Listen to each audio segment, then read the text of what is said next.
there really is no limit to how much you can do, how much you can charge, how much you can grow. Like having that mindset is really exciting because now no one's stopping you. It's just you, right? And so it's like, if this is the goal, how do I get there?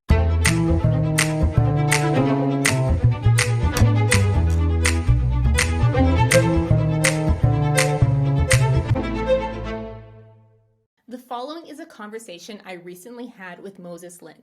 Moses is a fingerstyle guitarist based in Southern California who has been awarded Best Live Music by California Wedding Day for the past 2 years in a row.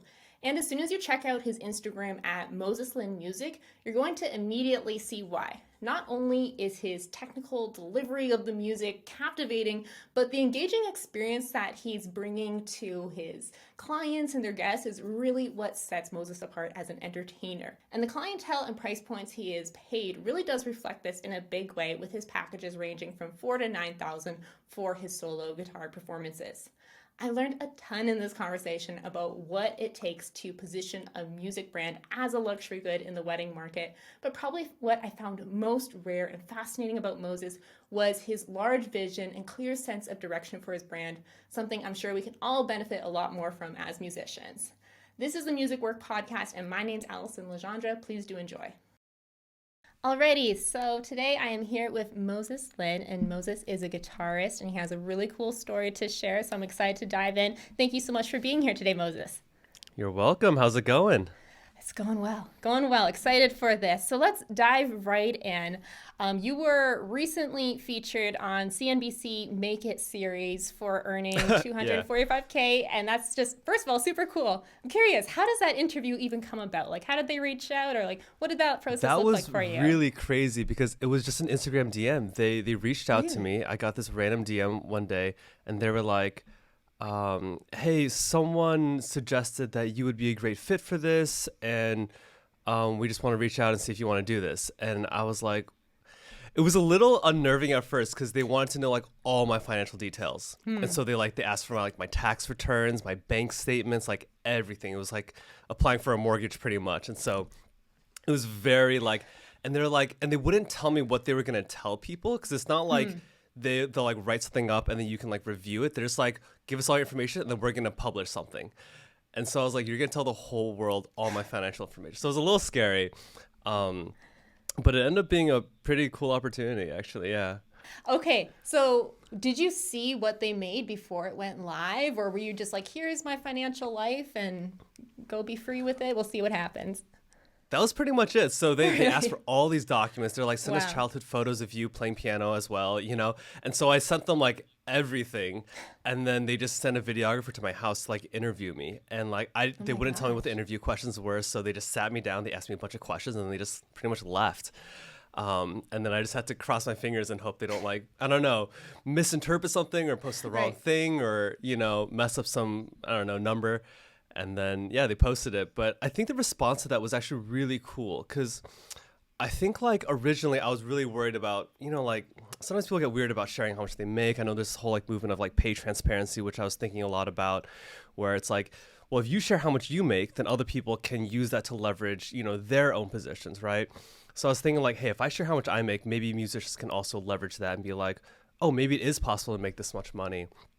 And so I actually got a lot of musicians reaching out to me after that saying hey, how do you do this? Can you, coach me? Can you train me?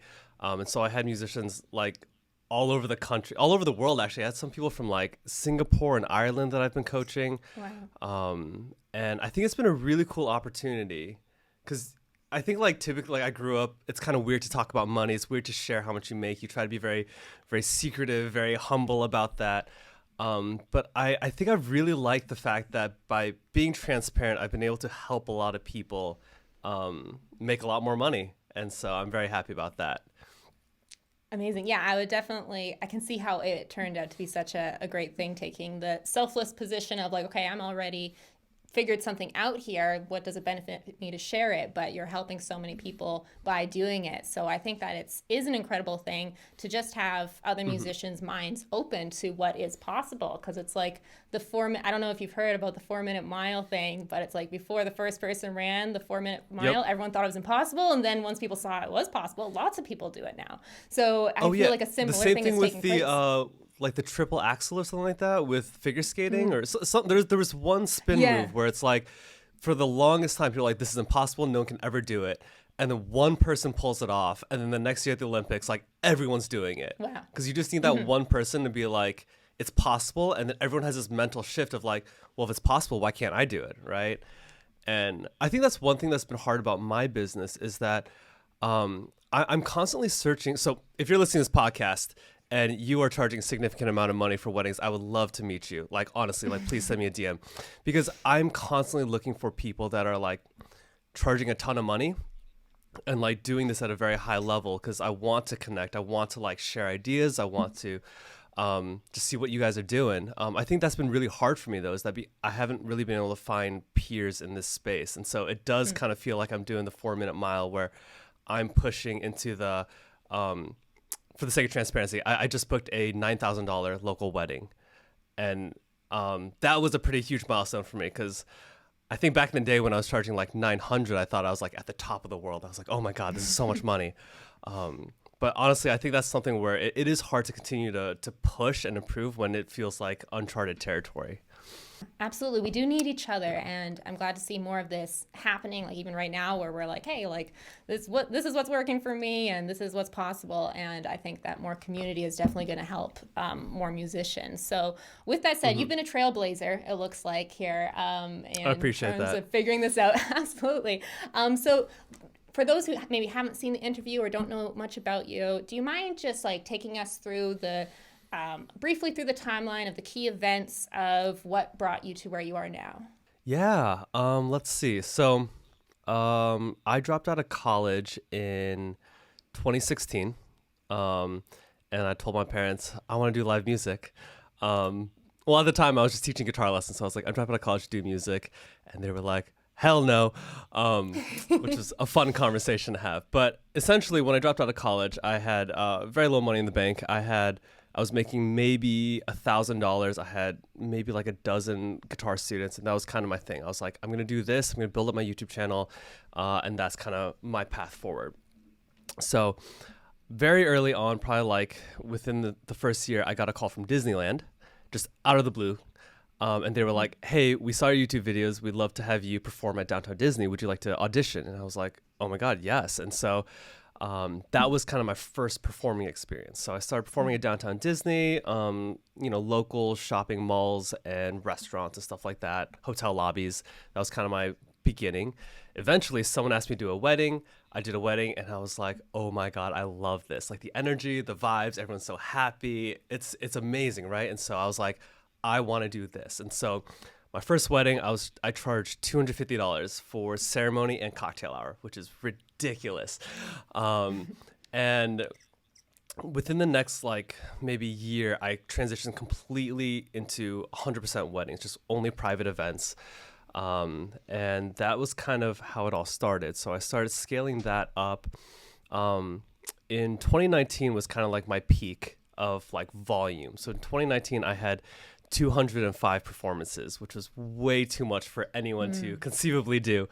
And so I remember there was 1 month in April 2019, I did 29 performances. I did 2 weddings in the same day. It was crazy. I like did an 11 to 2 wedding in Laguna Beach, and then drove, I don't know, like 150 miles to Palm Springs for a 6 p.m. wedding. It was crazy. I'll never do it again.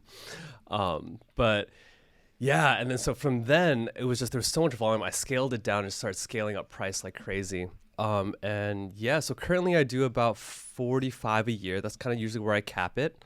And I'm charging around $5,000 to $6,000 per wedding, usually. Okay, so thank you for sharing that breakdown. So it sounds like amazing to be where you are right now, but I'm sure in the moment, dropping out of college, having that conversation for your parents, what were you feeling at that point? Was that like, how confident were you? Did you feel like, what am I doing? I'm scared. What was going through your mind?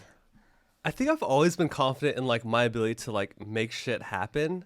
So like if something happens, like being able to react to it and like adjust course. I think that's like a skill that I like picked up in the military. So before college, I was in the Marines.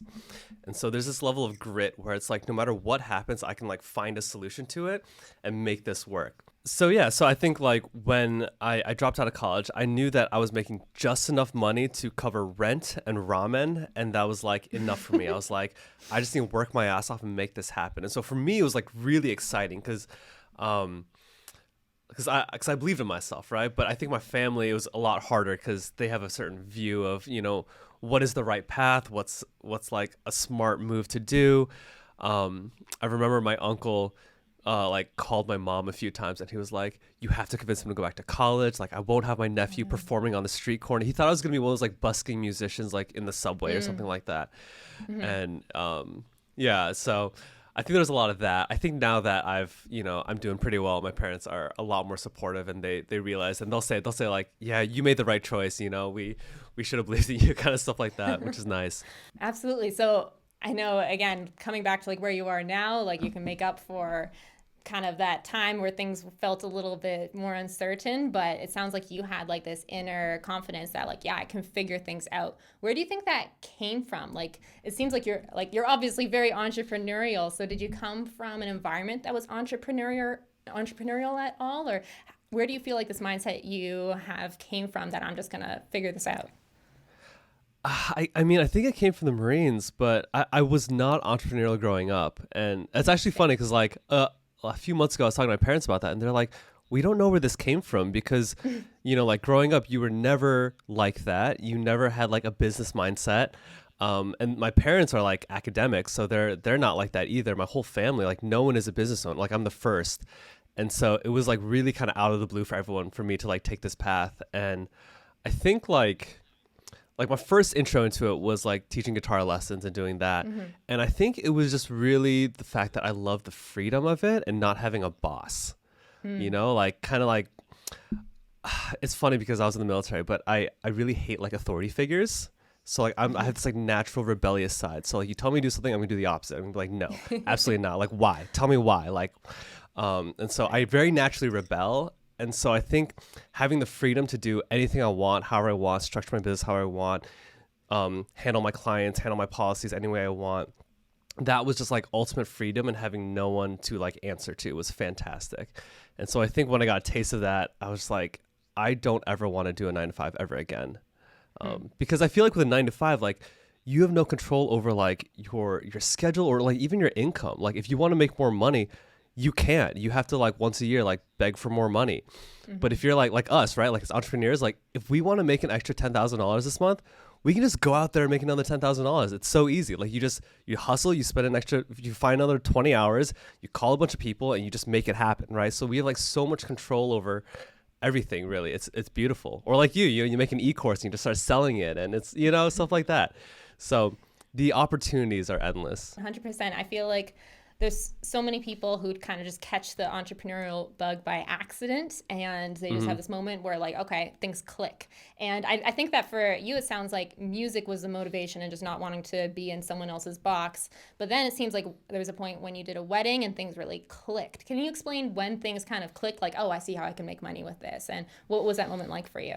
Oh yeah, there was a big moment. So I think like, well, this is gonna like touch on like price and psychology very briefly, but like, you know, if you're a musician, you're charging. I think a lot of times our money mindset, like personal money mindset, we project that onto our clients, right? So if we say, man, I would never spend more than $300 for live music on my wedding, then we project that and we say, wow, like my clients would never pay more than that either. Not true, right? Because they have a lot more money than us. They view it very differently, and so you can't really project that, right? So I remember like back in the day, this was like my peak year, like 2019, I was doing like crazy volume. I was charging, I was doing a wedding. It was, I think, June. And I was charging $600 for ceremony plus the travel fee to San Diego. And I thought I was charging so much money. I was like, I can't believe they're paying $650 for me to play like 30 minutes. This is crazy, right? And because I would never do that. I would never pay that much. That's so much at that time, right? And I got there and I was talking to the cocktail hour musician, and they were doing cocktail hour. It was like a duo. One was like a singer guitarist and one was like playing cajon, right? And I was hearing them sound check, and like, as musicians, we're always very like critical, right? And so in my mindset, I'm like, okay, like I'm better than these guys, right? And so I was like, I wonder how much they charge. And this is one thing, like if you meet me, like I will ask you how much you charge. I ask everyone how much they charge, right? I think it should be a very transparent thing. Right. And so I asked them, I was like, hey, like how much are you guys charging? And they were like, we're charging $12.50 for cocktail hour. And I was like, oh my God, are you serious? And like in that instant, I knew I could have charged the client $1,500 for ceremony, and they would have swiped their card, no questions asked, and it would have been. And I was like, oh, whoa. And I think the whole like this like ceiling just got blown off of like what I thought the cap was, because yeah, so essentially I went home, I immediately doubled my pricing. So they're like, we're charging $1,200. I was like, well, I now start at $1,250. I was like, that's my new minimum. And so I went home, doubled my pricing, and I found that people started booking more. So I got more people booking me because all of a sudden it looked like I was providing more value. And so I think that was the big moment that like everything changed, and I was like, oh my God, it's clicking, right? Like the limit doesn't exist. Mean Girls reference. And really it's all about just providing value and charging accordingly. Okay. Amazing. I know that like when I first started charging more as well, it's like there's this huge barrier that musicians feel in their mind. I think what you're saying is exactly true, that it's like they put themselves in the shoes of their clients and be like, oh, I wouldn't charge that much, or I wouldn't like pay that much, so why can I charge that much? But I think that's the biggest skill, is just learning that it's not your money. Like they can decide to do what they want, and they have different values than you do, and like learning to think through their perspective of what they truly value is, I think, part of the key to unlocking it. But I still feel like there's a lot more to unlock, so let's dive into it when it comes to your pricing strategy and psychology, because I think that's probably what is wowing musicians, or maybe breaking minds right now when it comes to your pricing strategy. What do you think is the real key to your success in being able to bracket yourself into like the luxury prices that you're charging now and providing that value? It's hard to like boil that to one thing. Let me try. We can do a bunch. Take your time. Sure. I think one like big picture. Let's go big picture, and then we can dial down to smaller things. Sure. And I think it's also, there's a lot of, even bigger picture things, such as like where you live, right? So like I live in California. So Southern California, the budgets are really high. So, obviously if you live in, not a huge city, you're not going to be able to charge as much because the local people, the average income is not as high, right? And so there's like general overarching things like that. But big picture, I think I would say my overall branding strategy is to position myself as a luxury good, right? And so if you've, shopped at like, Gucci or Hermes, or if you ever go to a store and you look at Rolexes, right? Like there's a certain customer service that they provide to you, and there's a certain way they position their brands. And there's this weird psychology with that where, for example, if you're looking at, oh my God, like let's say a Gucci belt, right? Those things are what, like $300-$400? It's ridiculous, right? Why would you ever pay that much for a belt? But like a belt should be what, like $30-$40? But for some reason, the way they position themselves, when you walk in that store, you see a $400 belt and you're like, that's not that bad. I need that, right? And then you swipe your card and you're like, why did I spend so much money on it, right? As opposed to if you go to Macy's and you see an $80 belt, you're like, hell no, not a chance in hell, right? So the thing is that there's needs and then there's wants, right? So if you are structured if you position yourself as like, here's just one more thing on your checklist that you need, right? Immediately you're in this budget mindset of how do I get this thing for as cheap as possible, right? Like, music for my wedding. I guess we need something for cocktail hour. Let's just find something for like $300 or $400. That's fine, right? But if you position yourself for like a luxury good, all of a sudden the mindset shifts and it's like, oh my God, I need this. I'm going to splurge for this, right? So the whole like, I'm going to splurge for this is a huge deal. So like I do a lot of weddings where I find out that I'm like a huge percentage of their budget. Like typically like music should be like 5 to 10% of your wedding budget, right? Like if you're booking like a band, maybe it's more, right? But for like music, it's a low percentage. sometimes I'm like 30 to 40% of the entire wedding budget, because they're like, for my wedding, I really want to splurge on Moses, and I'm going to cut everything else. And like, so now the question is, how do you do that, right? How do you position yourself as a luxury good? I think there's a couple ways to do that. I think across the board, you need some kind of like brand consistency, so that no matter where they look, you look very presentable, right? I think one of my pet peeves is just musicians that don't dress up well, right? So like every picture, like if you're a guy, wear a suit. Every wedding, full suit. No questions asked. Like, I don't care how hot it is, you're wearing a full suit, right? You need to like, you have to look the part, before everything. But I think it all comes down to experience. So like, are you providing an experience for people, right? You're not just live music, you're entertainment, right? Are you entertaining people? And so I really like to post a lot of videos of like guests being very engaged in the moment. And so whether they're, singing along, whether I get them dancing at cocktail hour, whether I get a guest crying at ceremony, like you want these moments where a bride will look at it and be like, oh my God, I need this at my wedding, right? And so I think really trying to separate yourself from, you're not background music. You are the star of the show. You are the performer. And I think some people get kind of, weird about, they're like, oh, but it's not my wedding. Why should I be the star? They want you to be the star, right? And they'll tell you if they don't, right? So like, obviously listen to your clients, but I have a lot of couples that are just like really introverted, and they're like, we are really uncomfortable in the spotlight. So we want you to be like extra. We want you to take the spotlight away from us so we don't feel uncomfortable. I got you. I can do that. I'll turn it to 10. I'll be over the top. I'll be a fucking ham. It'll be fantastic, right? Other couples don't want that, and I don't do that, right? So sometimes you just got to read it, but people want to be entertained, right? I think especially in this like current social media age of like, very short attention spans, like 15-second reels. People are just scrolling. They're finding the next thing to like entertain them. Like the biggest fear for brides is being bored at a wedding. Like if your guests are bored at your wedding for even like 15 seconds, like 15 seconds is an eternity, right? Like if you're ever like sitting somewhere and like, if you just count how long it takes you to pull out your phone and start scrolling Instagram, right? How long you just sit still, it is so long. I mean, it's so short, right? You sit at the dentist's office for like 10 seconds. You're like, oh my God, I need to be entertained right now. You pull out your phone. And I think that's what it is. It's like brides need to know that their guests will not be bored for a single second. And if you can assure them of that, they're going to book you. And now it's I need this person because they're going to save my wedding, and not, oh, we just need someone to, do music in the background just as like a check mark on our list. Okay. Like, I've been like doing this and coaching this, and I'm having so many light bulbs go off of things that I'm just getting clarity about, because that's so true. There's so many clients, or there's different categories. I've felt it before, because like I'm not in the luxury price bracket that you've accomplished. I'm very curious about all this, but are those clients that are just like booking you like as soon as they have the date, or trying to do it before they have the date at the venue. And like I've had couples booking me before they're engaged. Oh my gosh.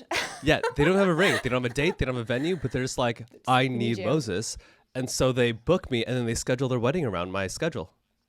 Oh my gosh. Yeah, that's where it's you nice because they book me like almost 2 years out, and so they lock in like a lower price tier before I like raise it. And so they save a lot of money, but it's crazy because I'm like, oh my God, they're literally picking their wedding date around me. And I feel so like honored. It's fantastic. Yeah. Oh my gosh. Yeah. I haven't had that one quite happen, but in just people saying that like, oh, like we'll take it out of the flower budget or whatever it is. Like, let's make this happen. You know? People will find creative ways to get the things they want. Yeah. Absolutely. Exactly. So you want to think about how you can be that thing people want, not what they need. Not just like, okay, let's check this box. Yes. It's done. This is what I'm looking for. And that was also very interesting what you said about the clients wanting there to be a focal point and something for their guests to just like be guaranteed to have a good time about. Because I can also understand from being a bride point of view, like, and people who aren't extroverted, they don't want all the attention and they're scared of people being bored, and just like having that mental relief that like, okay, this is going to be a lot of fun. They're going to get the guests engaged. I think I can see how that is a huge piece of value you offer.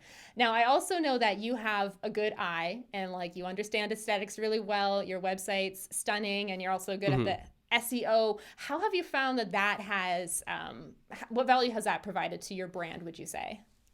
Like aesthetics and SEO. Aesthetics. Yeah, exactly. Let's start with aesthetics. Okay. Aesthetics are aesthetics are everything in the wedding industry, right? It's all about how it looks, the visuals, like the feel, the vibe, right? So the smallest things, such as like, I tell wedding planners, like I ask them, I'm like, hey, send me the Pinterest board, send me the mood board. I want my suit to match the colors of the wedding, right? Like I'm part of it. And so like, do you want me in black tie? Do you want me in like a linen suit to fit this like desert chic vibe? It's these things like make a big difference. Like, how does your setup look? Is it ugly and cables everywhere, or is it like gorgeous, clean, and very tidy? Like, when you think of the wedding industry, like you think of like all these like publications and stuff like that happen. Everything is gorgeous, and that's how brides imagine their wedding day. And so, if your website, if your and unfortunately the industry is very vain, right? So if your website isn't gorgeous, if your Instagram photos and videos aren't gorgeous, if you show up, if you're a guy and you show up with like messy hair and Converse sneakers, like they're not gonna book you, right? And so unfortunately, like, yeah, guys, trim up your beards, get a haircut. Ladies, wear a nice dress. Like, it goes a long way. Because the question is, like, when you think about the bride's perspective, right? You are spending 150K on this wedding. Those are our ideal clients, right? So we got to think long term. So you might not be there yet. I do a lot of weddings that are way under that, but still, like, you got to think about your ideal client. So they're spending 150K, and all they think about is like, oh, the venue's gorgeous, the flowers are gorgeous, everything. Like, how do I want the aisle set up? How do I want the reception? We're gonna do flowers on the ceiling. Like, they have all these visions of aesthetic. And then they see your Instagram page, and the question is, do you fit inside their vision? Can they envision you at their wedding? Because if they can't, immediately they're not going to book you, right? But if they see you at a wedding and they're like, wow, this person is such a vibe, and they totally would fit, they'd be perfect, my friends would love them, then it's such an easy transition to be like, well, then just book me, right? Because you fit. But if you don't, then they're like, oh, okay, like, I need to find a way to fit this in, like, unless you're like, I'm sure you guys have seen that photo that's circulating of John Mayer playing at someone's wedding in like jeans, and it drives me crazy because it's like no one in their right mind, like if it wasn't John Mayer, right? No one in their right mind would book a musician that wears jeans, right? But it's John Mayer. So once you've made it and you're John Mayer, then you can break all these rules and it doesn't matter. But one of my coaching clients, I actually met him at a hotel because I was staying at this resort, and he was performing in the lobby, and it was embarrassing for me. And bro, if you're watching this, I'm sorry, but so I walked into the lobby, and he was just coming off break, so I hadn't heard him yet, but I saw him walking towards his equipment, and he was wearing shorts and flip-flops, and I immediately turned to the person I was with, and I was like, we're leaving, and I just left. I didn't even stay to hear him play because I was like, he's wearing shorts and flip-flops, like, at this really nice resort, right? This is like one of the top resorts in OC. And later, like, I get this DM, and he's like, were you just in this hotel lobby? I was the musician there. I saw your CNBC video, like, would love to like pick your brain about some stuff. And I was like, oh man, I feel so bad. I didn't even hear you play. And so like I went back and I like talked to him, but like the first thing I told him on a coaching session is like, never wear shorts and flip-flops to a gig ever again. I don't care how much they're paying you, full suit every time. Maybe drop the tie if it's really casual, but you should always be wearing a jacket because that's the impression that you're giving. If you want to charge luxury, you have to look luxury. Got it. No, that's so good. When it comes to the website and SEO and people finding you like through Google, I'm curious if that's also a component for you, or how does that compare to the people you get from referrals? Yeah. Talk to us about that when it comes to luxury clients. Yeah, so your lead sources change as you scale. And so certain things are more important in like the beginning stages, and certain things are more important in the later stages, right? And so you need all of them. And so essentially, if you think about SEO is this like, SEO is search engine optimization. And so it's pretty much a way of structuring your website and doing a lot of, work to boost your website so that people will find it on Google searches. So typically, like if you search wedding guitarist in certain cities, a lot of times I will be one of the first couple rankings, and that's because I've done a lot of work coding my website and getting a lot of backlinks and getting endorsements and stuff like that. And so I do rank pretty high, but SEO in general is just this like, you're casting this wide net and you're just getting everybody, right? And so right now, just based on my price range, I would say like almost like 95 or more % of the people that find me through like direct Google searches, they just can't afford me. And that's totally okay, you know? It's just what it is, right? Because you're getting everyone from every budget. And a lot of times they put in a simple search and they're expecting a certain budget, and that's not what I provide, and that's okay, right? And so I am finding that SEO is less and less valuable to me. When I was first starting, it was very valuable. I got a ton of leads from it.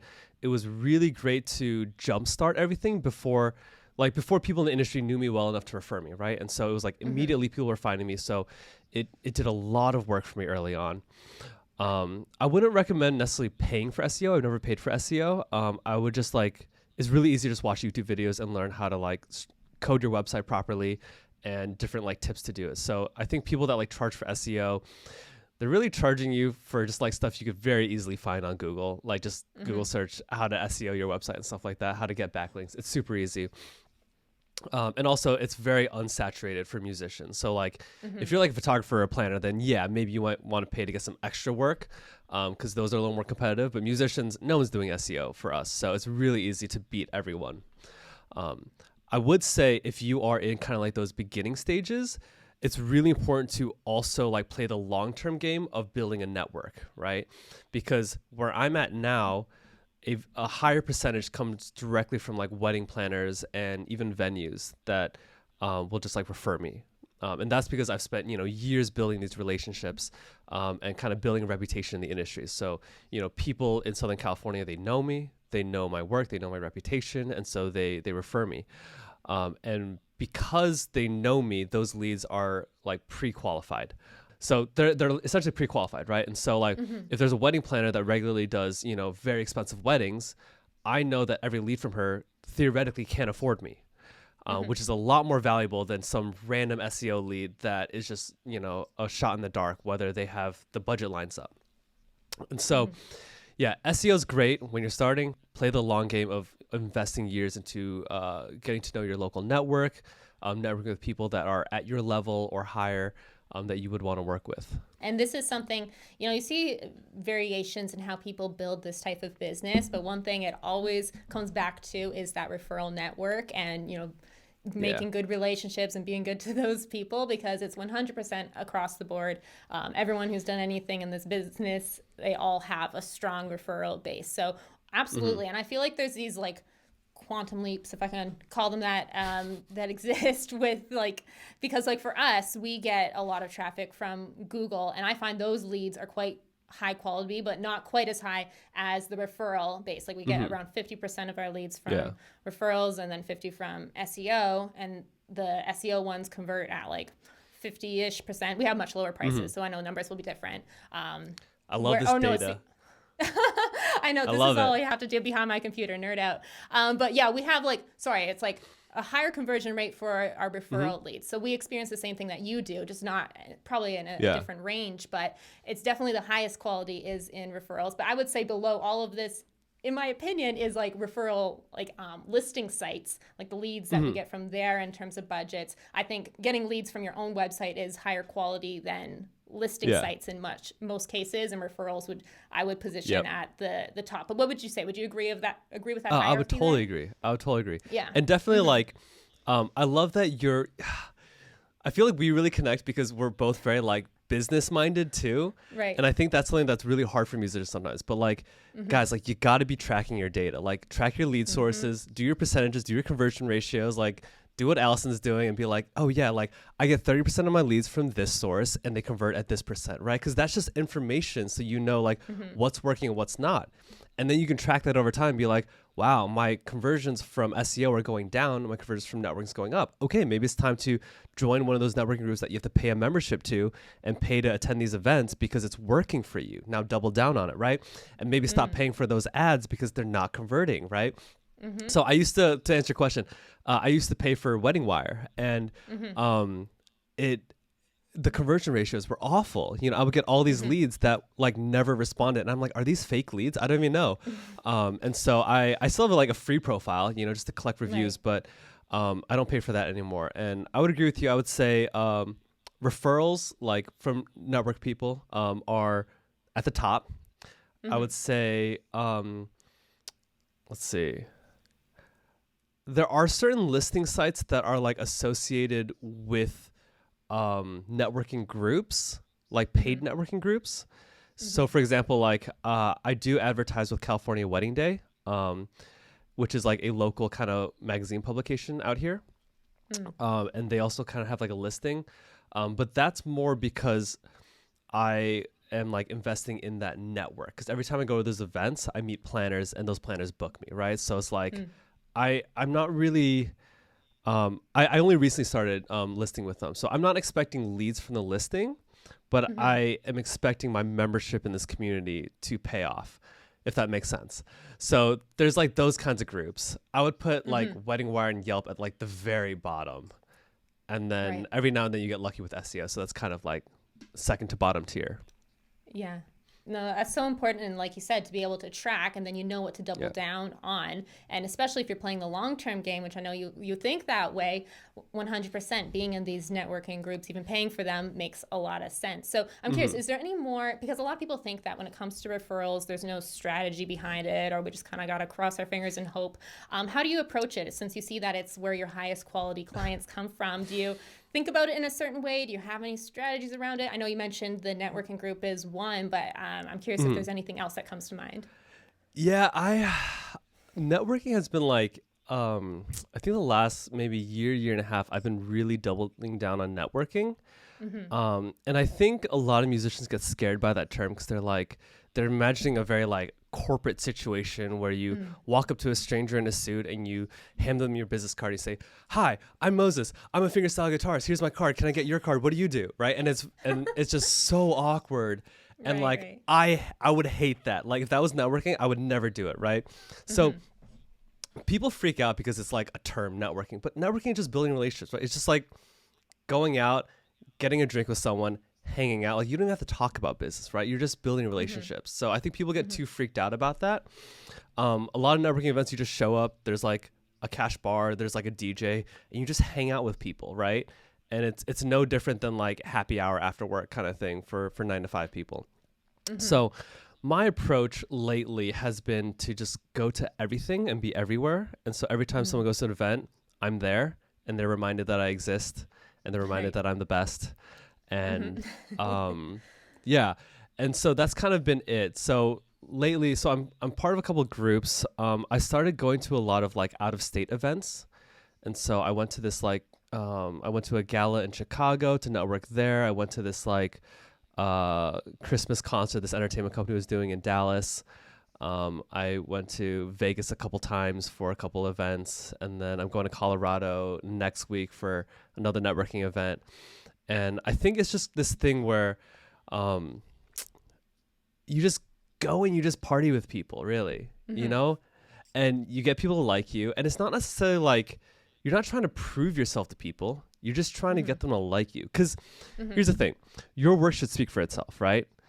So essentially, you just need someone to have an excuse to look at your Instagram. And your Instagram will book them, right? If you're doing your social media, right? They just need to look at it and they'll be like, "Oh my God, I have the perfect client for you," right? You don't need to do a hard ask. You just go and you just hang out with people. And the thing with the wedding industry is it's a lot more personable than most industries. So like a lot of my like friends are just in the wedding industry.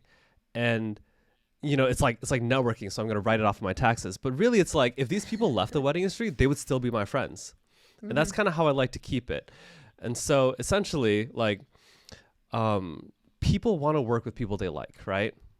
So it's like if you're a wedding planner, like you don't want to book a whole vendor team of people that are annoying, that you don't like, that you're not friends with.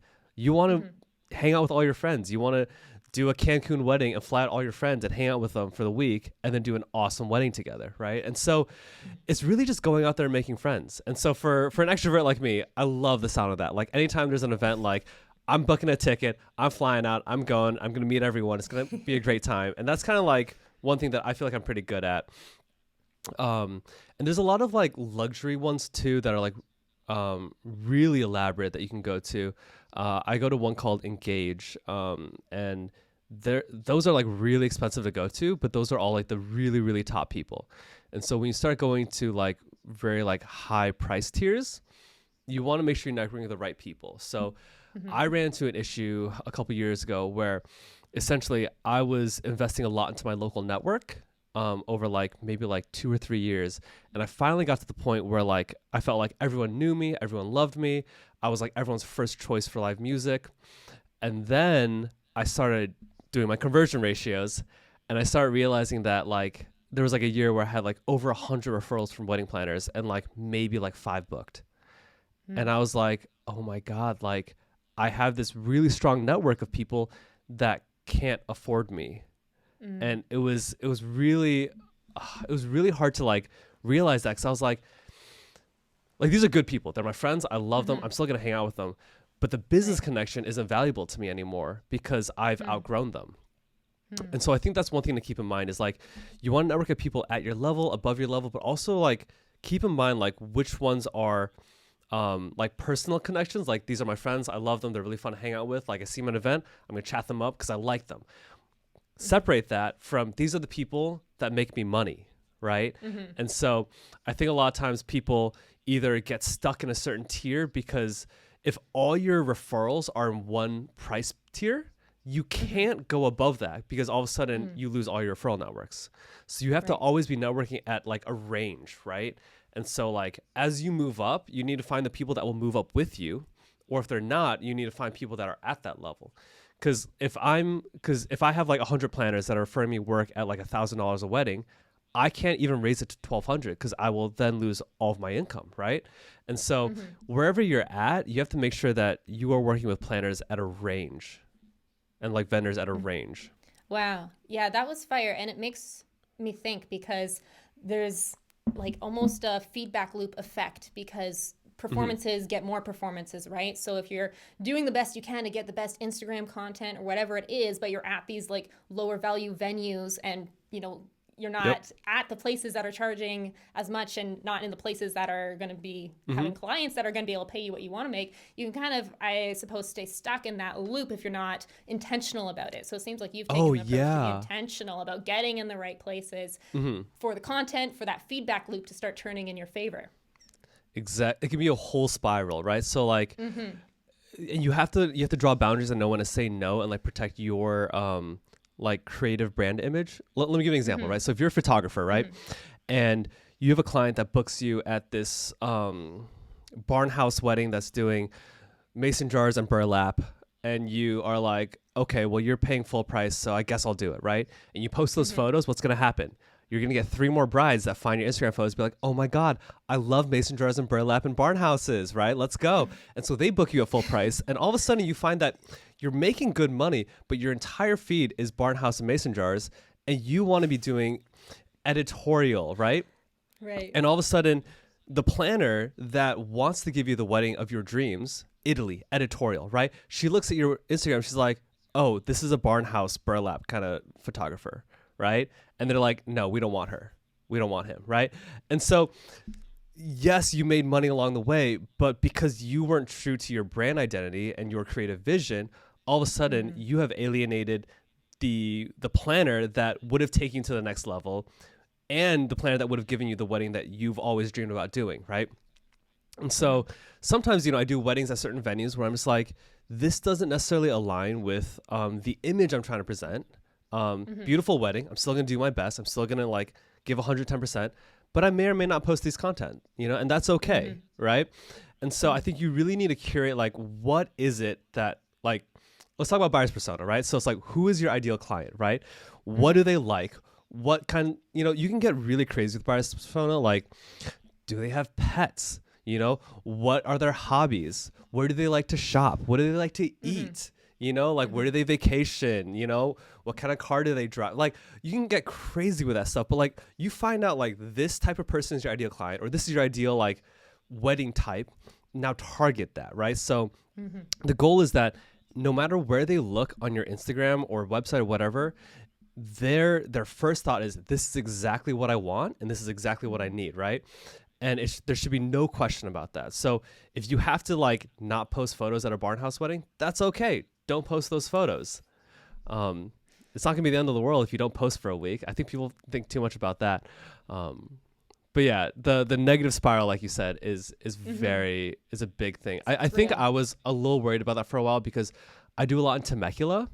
Temecula is kind of like California's like wine country, like Southern California's wine country, right? So there's like Napa up north, and then there's like Temecula down south. And so I do a lot of weddings in Temecula.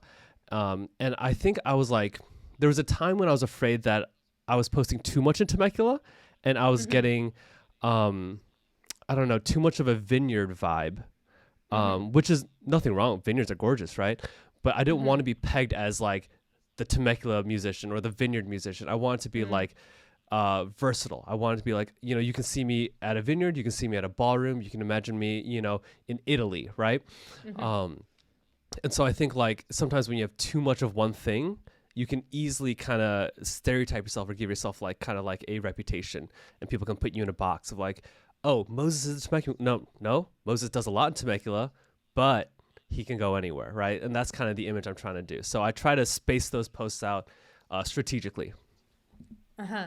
And this is another pattern I'm noticing with musicians like yourself who have really done something big when it comes to this space, is that they're so intentional about the image and the content that they're posting. And I think the strategy, you know, because you can go on YouTube and learn Instagram strategy. They're like, post once a day. And it's like, I don't think that's relevant to us. I think it's more about having a curated feed. You know what I mean? Because we're not trying to grow as big as possible. We're trying to make sure that when people come to the feed that they see exactly what they need to see. So it's very curated. So I'm curious, can you talk a little bit more on your social media strategy? How do you think about everything.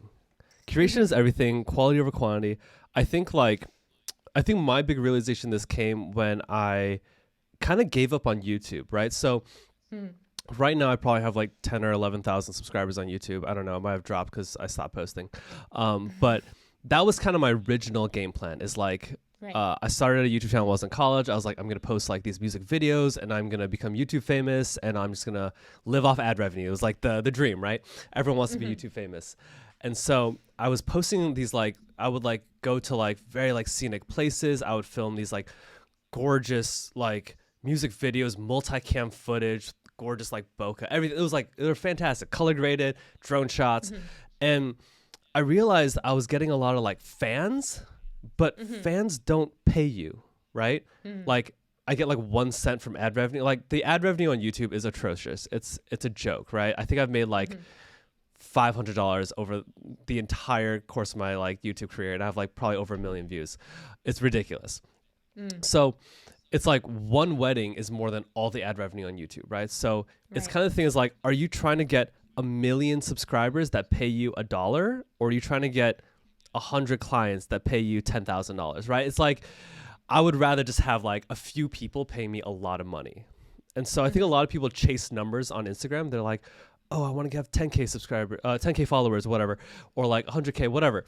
It's like, how much money is each one giving you? Because at the end of the day, like, this is a business, right? We're trying to make money. And so if you are posting content to target fans, your goal is to convert a fan at like a couple cents. If you're posting content to target a client, your payout is thousands. And so everything I post, the captions I write, everything is written directly to speak to a potential bride and groom.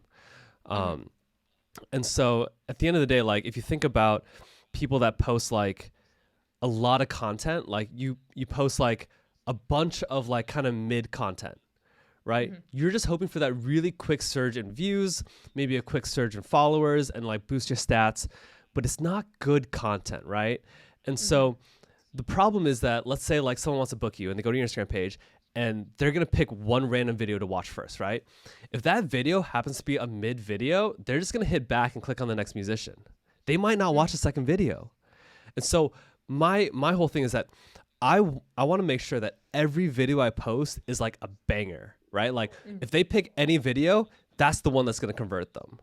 And if it's not at that level, I don't post it. So I might not post for a week. I might not post for 2 weeks, but I want to make sure that every video on my feed is just a full on banger. That's going to be like, oh my God, I need to book him right now.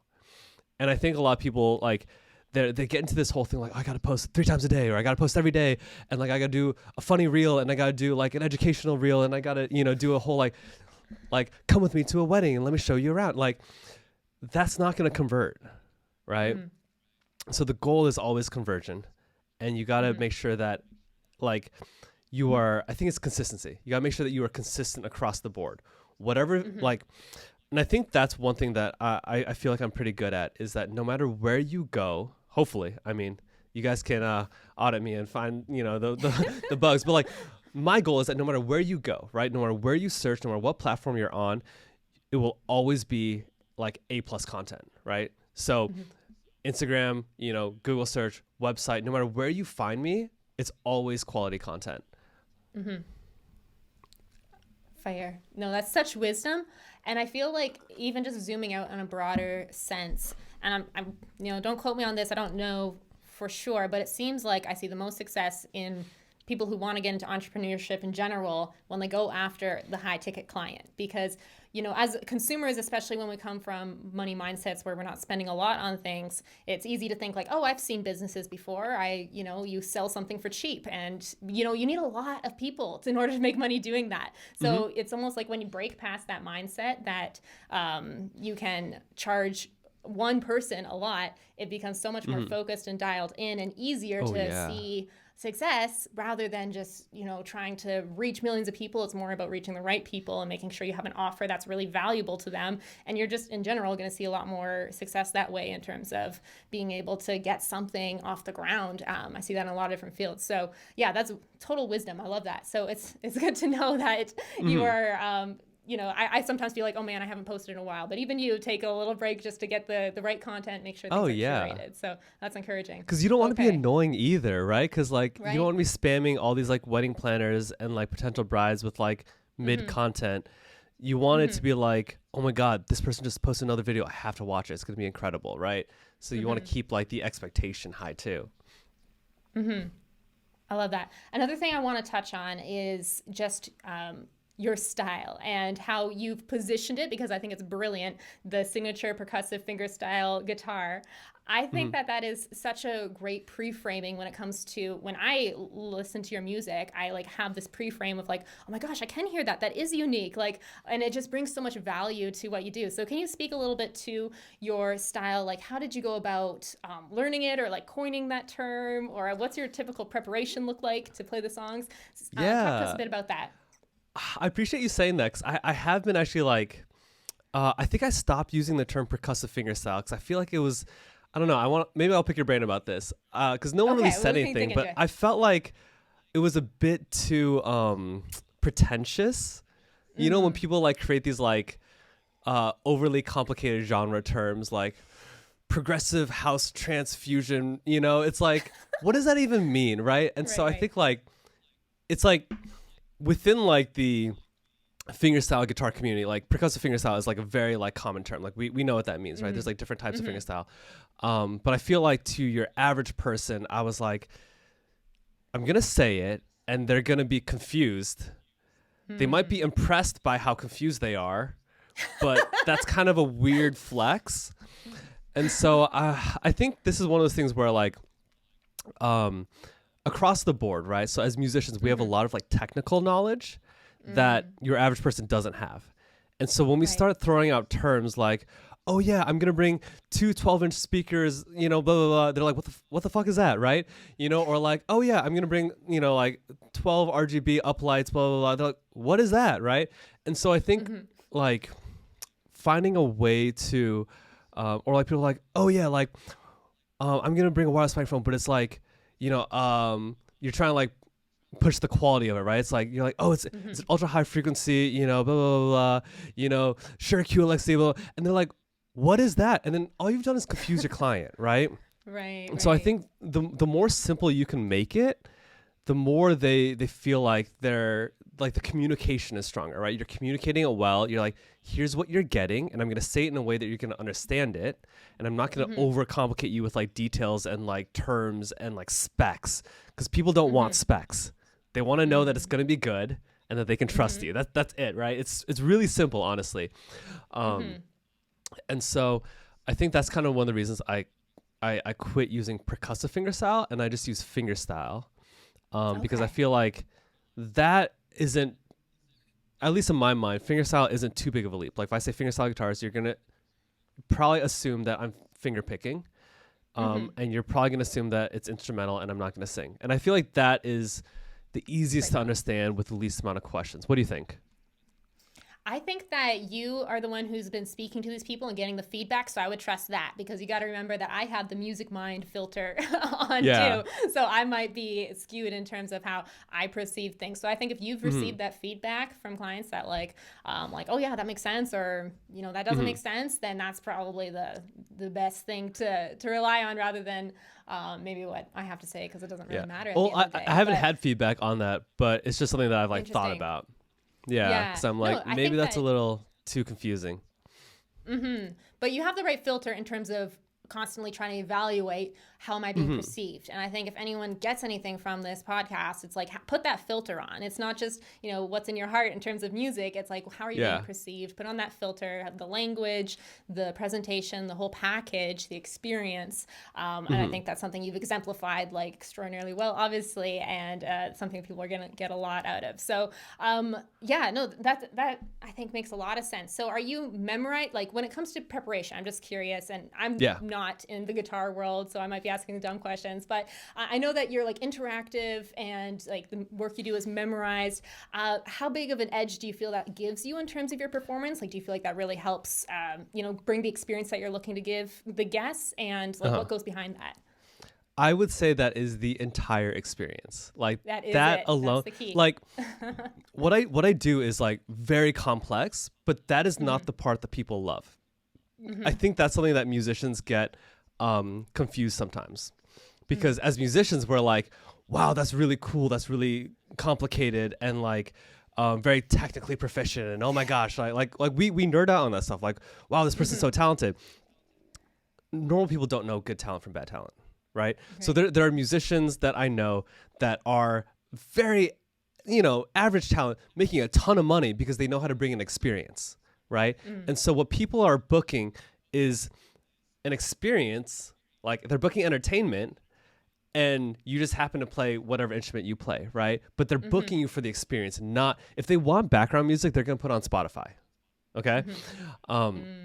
So essentially, like, let me kind of walk you through like what I do, and then I can kind of tell like what's happening like day of, right? So like essentially, every song that I perform at weddings is an instrumental arrangement that I create myself. So I take a pop song, I break it down into melody, chords, bass line, and percussion, and I play all of those at the same time. So no looping, no backing tracks, everything is live and simultaneous. I'm playing all the parts, I'm hitting the guitar like a drum as I'm going.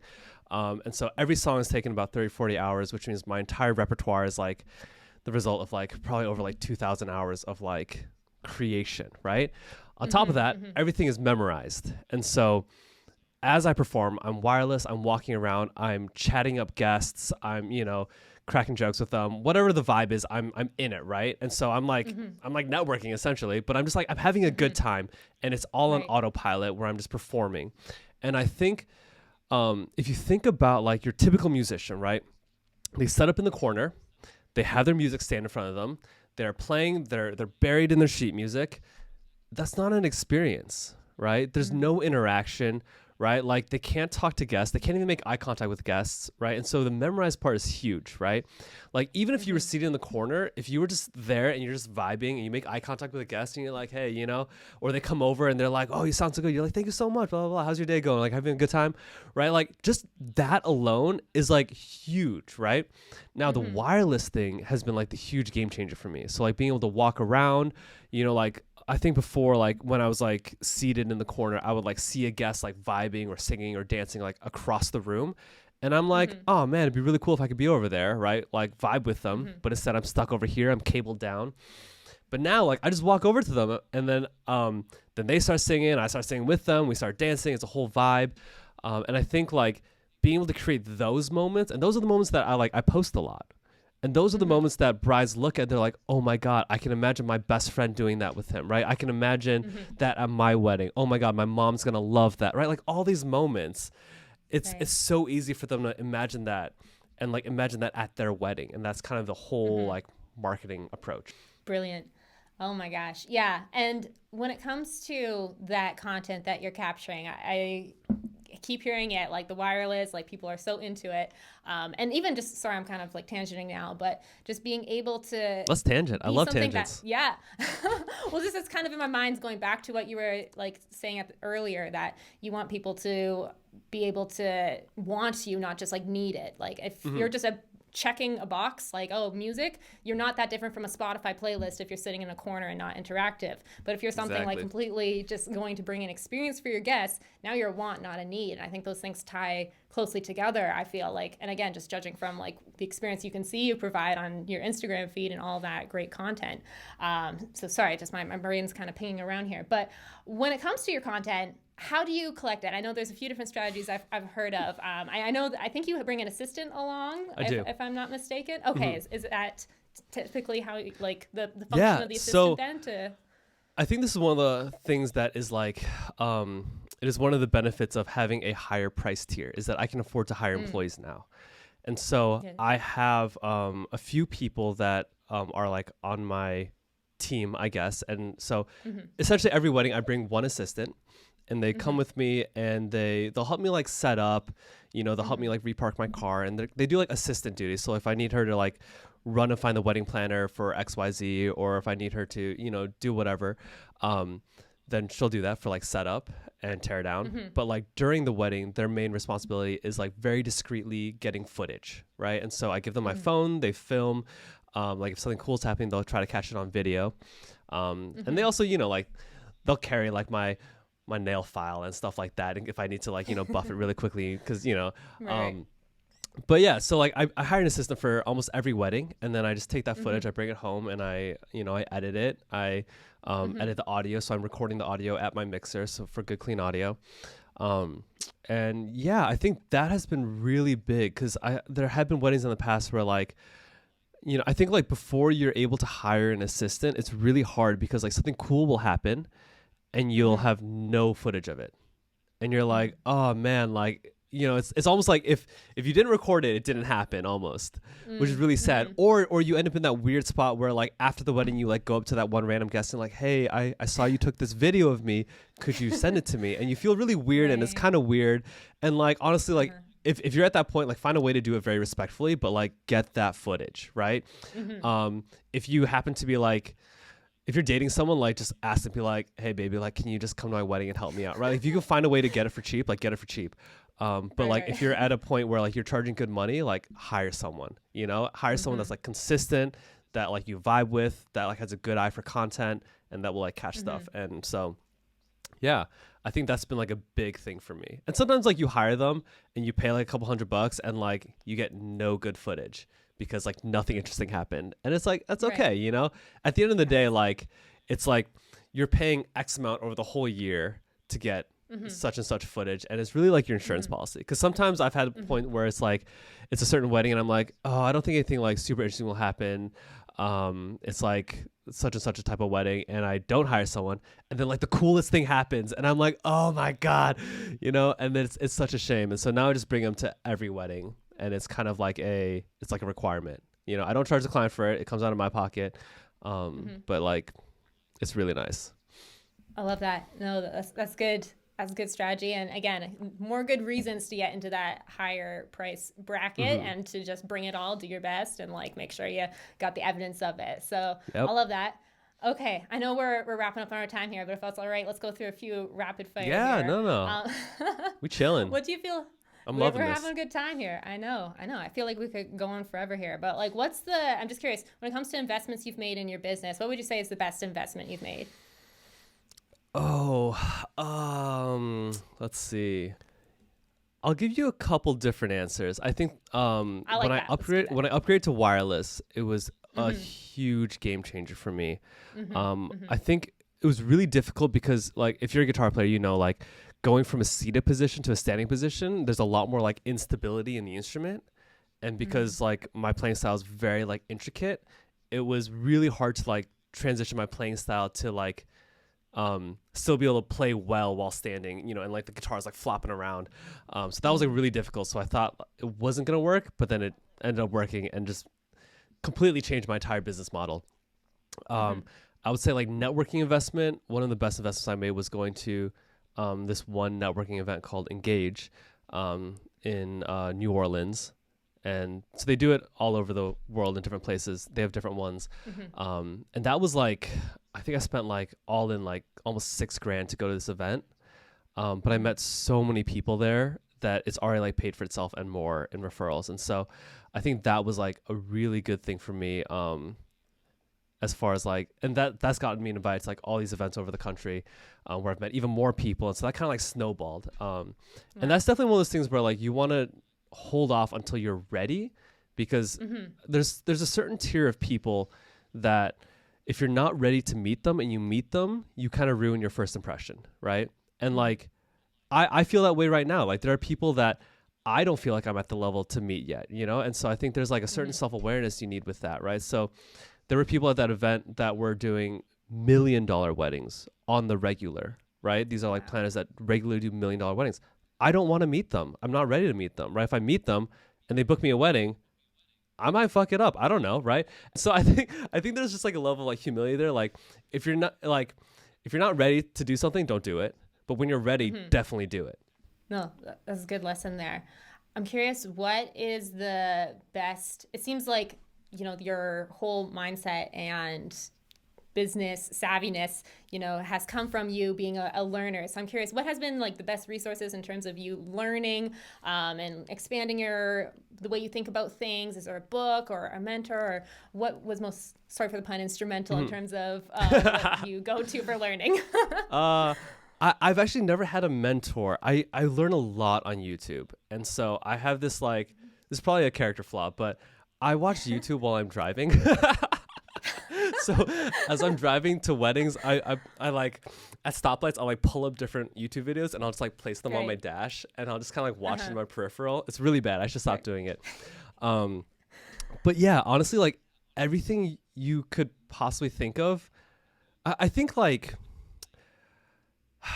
it's like the accessibility of information right now, right? There is no like obstacles between you and information. Like before, like you know, there might be information out there, but you can't access it, right? Now everything is instantly accessible for free. And so if you have a question, 1,000 people have had the same question and someone's made a video of it. 10 people have written articles about it and it's all free, right? So you can find anything immediately. Like we're doing this podcast, right? Like I charge for coaching, but now everyone's getting it for free, right? So like everything is accessible now. And so I think the question is like, it's the quality of like, do you know how to ask the right questions and do you know how to be resourceful and find the information, right? So like certain people will be like, oh my God, like I wish I knew how to do SEO. It's like, cool, Google, how do I SEO, right? It's like, it's right there. It's so accessible. It'll take you 5 seconds to find the article, but they're like, oh man, like I wish I knew how to do SEO. Like, can you help me? I'm like, yeah, let me send you an article that took me 5 seconds to like find. And I think it's just like everything you could possibly want to know is available at your fingertips. You just have to know how to find it. And that is like the quality that is like really helpful to have. And it's such a trend I see with musicians who know how to figure things out. They use YouTube. And like I'm the same way. I'm even worse with the driving because I'm looking for like the lyrics for karaokeing when I'm driving. Spotify doesn't show them to you when you're plugged in, and I'm like, okay, I can see why they have the feeture. Yeah, that's smart for them.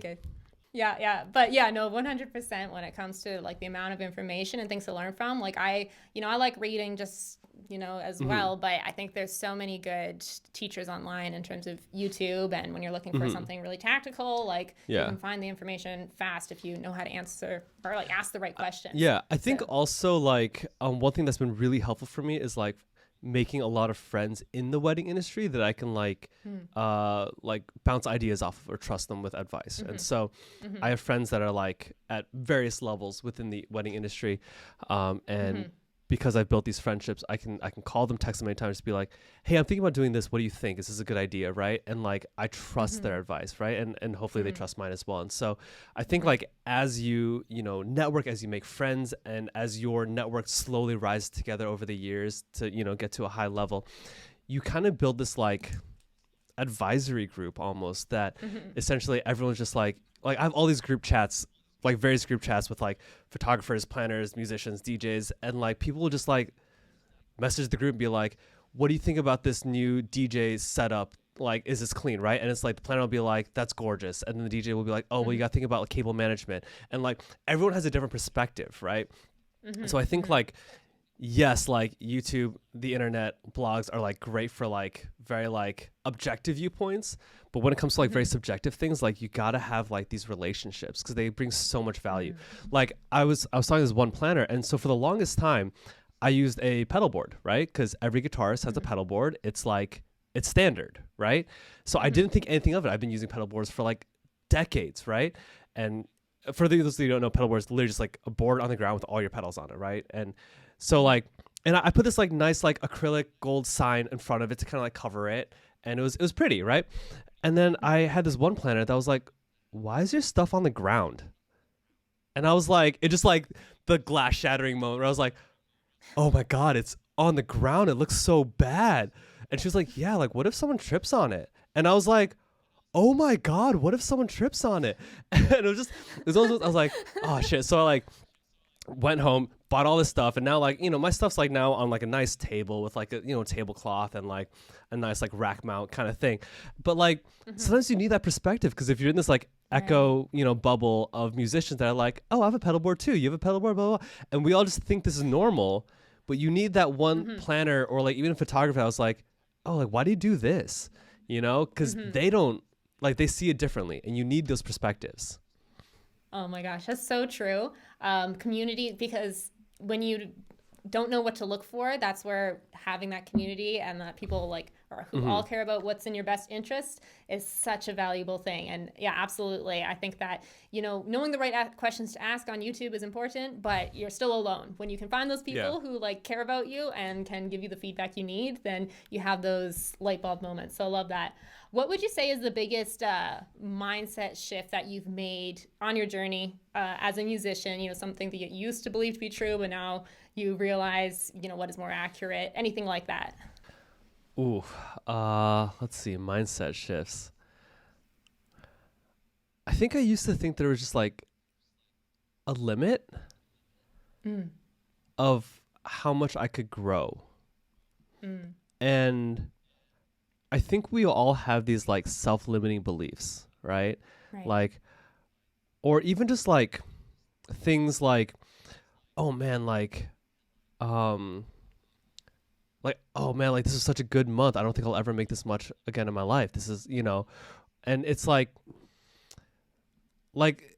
at a certain like income level, like we're all just like, we're comfortable and we're like grateful and we're like, wow, this is amazing. Right. And so there's a level of like humility and contentment and gratefulness, right. And gratitude for that.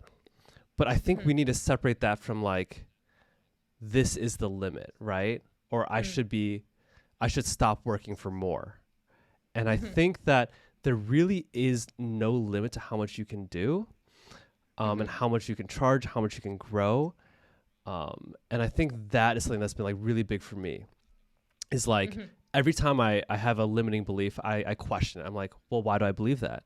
Who says I can't charge 10K one day? Who says I can't charge 20K one day? Why is that impossible? Someone's going to pay it, right? John Mayer just charged, I think, $2 million for that wedding. He probably played like 2 songs. It's like, now I'll never be John Mayer, of course, right? But like, who's to say I can't charge 10,000, right? I don't think anyone's done it. I don't know anyone that's done it, but why not? And I think like having that mindset is really exciting, because now no one's stopping you. It's just you, right? And so it's like, if this is the goal, how do I get there, right? How much value do I have to provide in order to charge 10K? And that's kind of my goal. Like one day I want 10K to be my starting price. That's ridiculous, right? I'm like halfway there. I'm not even halfway there. And so I think it's just like setting goals and not limiting yourself is kind of a big thing. I love that so much. Just because I'm taken care of doesn't mean I don't have more to give. Doesn't mean that I don't have, there aren't people out there who can benefit from what I do by taking this farther. It goes beyond your own comfort. And I think that's a big mindset shift for people, because they think that making money is just about them. I think it's about providing that value, and evidence for it is, Totally. I think, what you've exemplified well here. Yeah. And I think it's not for everyone, right? Some people, like, they just want a sense of financial security. They hit a certain income, they're happy, and that's great, right? Like, they might not want more, and that's, for them, that is the lifestyle they want. That's great. I think for me, there's like this like creative artist inside that wants to know how far they can go, right? And so really, like, I make more money than I know what to do with. And so at this point, I'm not trying to make more money because I need more money. I'm trying to say, how far can I take this business? How far, like, how big can I grow this thing? What is like my potential, right? And I want to see where that is. How far can my potential take me? How far can I grow this thing? How much am I capable of? And obviously, like, part of the metric for measuring that is income, right? But I think right now it's more of this like exciting journey of like, how far can I take this? And how much value can I, feasibly bring? And it's exciting. These are good questions to ask. And I think a lot of people are going to maybe have a little bit of a flip of the switch to understand that, when you're looking to do something with your music and do something big, we need the economic engine to make it work, and also to measure how much work we're doing. And I think that we need to change how we think about those things, because it is, like you said, it's providing that value for people. And that's, everyone's benefiting from that. So I think that's a really important piece that you said there. I know that you have a lot of people. I know you have a lot of people reaching out to you, and you're going to keep having that. So with that, what's the most common piece of advice that you give to musicians who are reaching out to you? Where do you see most musicians are stuck, and how do you help them through that point? I think a lot of the topics we covered today are like some of my main things that I hone in on. I think a lot of issues that I see with beginning musicians that are getting into the performing industry is one, cohesive branding. And so a lot of them, their social media is a mix of personal and business, right? And so they'll post pictures of their pets, or they'll post pictures of their food, and then they'll post pictures at a wedding. Or sometimes they're trying to do too many things with their music, and so it's kind of confusing. So they'll do performances, but then they'll also do like, hey, I'm, writing this song, or I'm posting this song on Spotify, right? It's kind of like there's like the artist, and then there's like the performer, and they're trying to combine too many things, and it gets confusing, right? And so I think you want a client to find your Instagram, and everything says, I perform at weddings, and that is my main thing. It's not a side thing. It's not a side hustle. I don't do it occasionally. It's not like, oh, if you need me to, I can't. It's like, this is my thing, right? I think that's really important. And I think a lot of people don't have a well-curated social media feed that communicates that very strongly. I think second, a lot of musicians are not networking. They only network with other musicians, which is not a great place to network. And so a lot of them, I'm encouraging them to, one, build out their website, but two, just like go to networking events, meet planners. Like if you do a wedding, like network with that planner while you're there, right? Connect with them. I think that's a really big one that a lot of musicians are not doing. Also just general aesthetics. Like I have to tell everyone, wear a suit, right?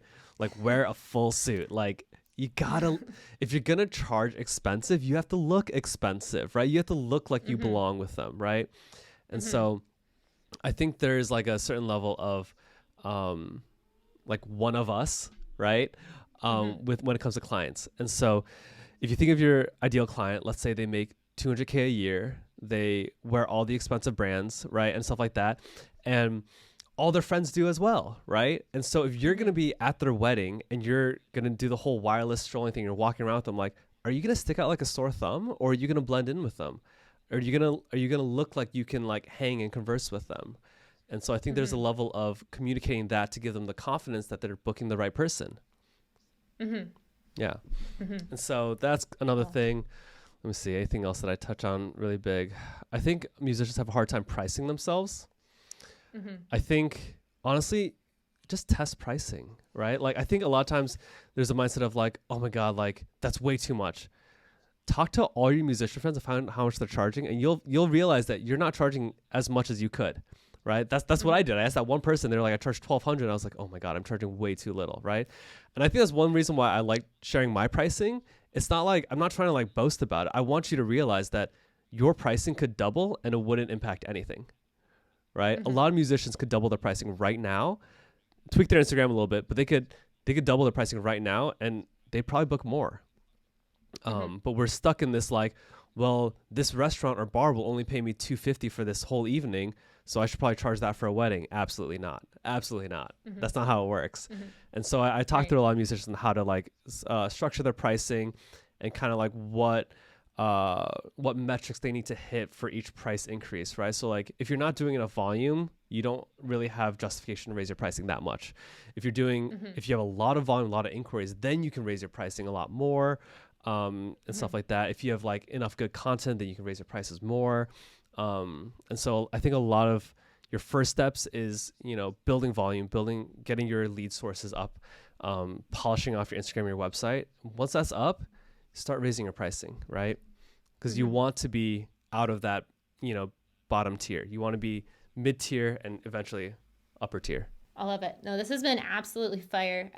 It's so valuable. I know that there's so many, if people take action on the things that you've been teaching here today, I know it's going to be really transformative and life-changing for those musicians who are serious about really getting into this industry and making something great with their music. So, Moses, thank you so much for doing this. Like, I really can't tell you how incredible it's been. It's been a great time. Okay, well, let's do it again sometime, and I'll see you around.